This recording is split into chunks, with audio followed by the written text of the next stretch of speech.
Hello friends, welcome to Kismet Connection. Myself Rohit sir. I'm a Vastu, Astro Vastu, Numerology, as well as switch words, Royal Emblems consultant. I also design visiting card and logo as per scientific process.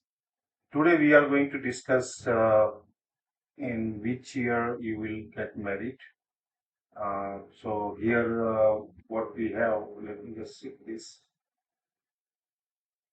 It's what Yeah, so here what we have, these are the driver numbers. As you can see, driver number 1, 2, 3, 4, 5, 6, 7, 8, 9. So driver number is basically the date you are born. So for this example, Mr. EDC is born on 12th. So 1 plus 2 is equal 3. So 3 will be the driver number. Now for driver number 3%, the likely marriage year gonna be 3679. We call these as the marriage year or the personal year.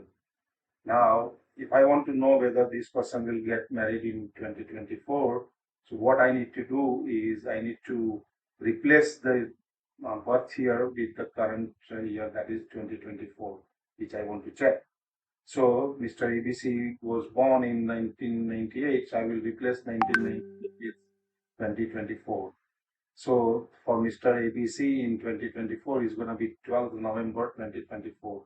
If I do the total of 12th November 2024, then 1 plus 2, 1 plus 1 plus 2 plus 0 plus 2 plus 4, so total becomes 13. 13 converting that into single digit, so that will be 4. Um, so for driver number 3, the marriage year are 3, 6, 7, and 9. But year 2024, the marriage year or the personal year for Mr. ABC is 4, so it will not happen. But it will happen in the year 2026. So if I replace 24 with the number 26, then the total will be 6. Or this person, Mr. ABC, could have got married in year 2023, where the total would have been marriage year or the personal year total would have been 3. So this is how you can work out. I have tried my date of birth as well as my wife and my close family members as well as friends, and they all mix into this marriage year. So try your and do comment if it meets or not. Thank you very much, friends. This is Rohit Saab of Kismet Connection.